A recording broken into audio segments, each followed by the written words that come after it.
ഇസ്രയേലിന് 800 കോടി ഡോളറിന്റെ ആയുധങ്ങൾ നൽകാനുള്ള തീരുമാനം കൈക്കൊണ്ടിരിക്കുകയാണ് അമേരിക്കൻ സർക്കാർ. അമേരിക്ക ഇസ്രയേലിന് പ്രധാനമായും കൈമാറുന്നത് യുദ്ധവിമാനങ്ങളും ഹെലികോപ്റ്ററുകളും പടക്കോപ്പുകളുമായിരിക്കും. അമേരിക്കയുടെ കയ്യിൽ നിലവിൽ സ്റ്റോക്കുള്ള ആയുധങ്ങൾ ഉടൻ തന്നെ കൈമാറുമെന്നും ബാക്കിയുള്ളവ ഈ വർഷത്തിനുള്ളിൽ തന്നെ കൈമാറുമെന്നാണ് നിലവിൽ കരുതപ്പെടുന്നത്.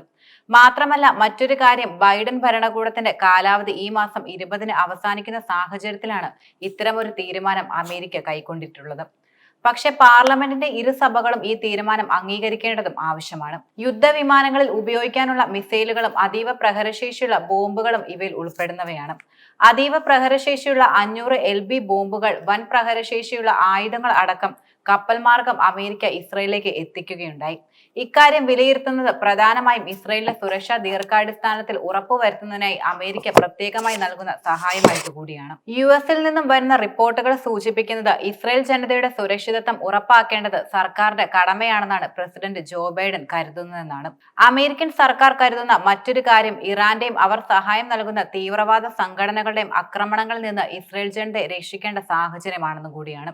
അമേരിക്ക തയ്യാറെടുക്കുന്നത് പ്രധാനമായും ഇനിയും ഇസ്രയേലിന് കൂടുതൽ പ്രതിരോധ സംവിധാനങ്ങൾ നൽകാൻ തന്നെയുമാണ്.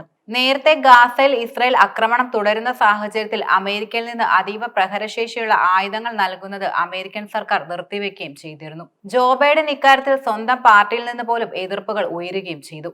ഈ സാഹചര്യത്തിലാണ് ആയുധ വിതരണം പ്രധാനമായും നിർത്തിവെച്ചിരിക്കുന്നത്. പക്ഷെ പിന്നീട് അമേരിക്കൻ സർക്കാർ ഈ തീരുമാനം മാറ്റുകയായിരുന്നു. ആയുധങ്ങൾ യഥേഷ്ടം ഇസ്രയേലിലേക്ക് അയക്കുകയും ചെയ്യുകയുണ്ടായി. ഇസ്രയേലിന്റെ മിസൈൽ പ്രതിരോധ സംവിധാനമായ അയൺ ഡോമുകളെ മറികടന്നുകൊണ്ട് ഹൂതികൾ അയച്ച മിസൈലുകൾ എത്തിയതിന്റെ അടിസ്ഥാനത്തിൽ അമേരിക്കയുടെ മിസൈൽ പ്രതിരോധ സംവിധാനമായ താഡ് അടിയന്തരമായി എത്തിക്കാനും അമേരിക്ക നടപടികൾ കൈക്കൊള്ളുകയുണ്ടായി. താഡിനൊപ്പം 100ഓളം സൈനികരെയും അമേരിക്ക ഇസ്രയേലിലേക്ക് അയക്കുകയും ചെയ്തു. അംഗീകരിക്കുകയാണെങ്കിൽ ഇസ്രയേലിലുള്ള ബൈഡൻ ഭരണകൂടത്തിന്റെ അവസാനത്തെ ആയുധ സഹായമായിരിക്കും ഇതെന്ന പ്രത്യേകതയുമുണ്ട്.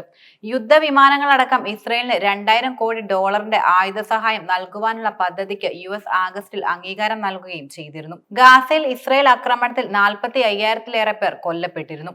മാത്രമല്ല 23 ലക്ഷം പേർ അഭയാർത്ഥികളാവുകയും ചെയ്തതിൽ പ്രതിഷേധം ശക്തമായിരിക്കെയാണ് US ഈ സുപ്രധാന നീക്കം നടത്തുന്നത്. ഗാസയിലെ കൊടും പട്ടിണിയും ദുരന്ത സമാന സാഹചര്യവും കണക്കിലെടുത്ത് ആയുധം നൽകുന്നതിനെ ചില ഡെമോക്രാറ്റിക് അംഗങ്ങൾ എതിർക്കുകയും ചെയ്തു. എന്നാൽ ബൈഡൻ തുടർന്ന് മുന്നോട്ട് പോകുകയാണ് ഉണ്ടായത്.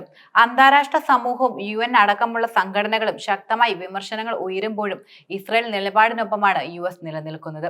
ഗാസ വെടിനിർത്തൽ ചർച്ച പുനരാരംഭിച്ച സാഹചര്യത്തിൽ കൂടെയാണ് ആയുധ സഹായവുമായി US രംഗത്തെത്തിയതും.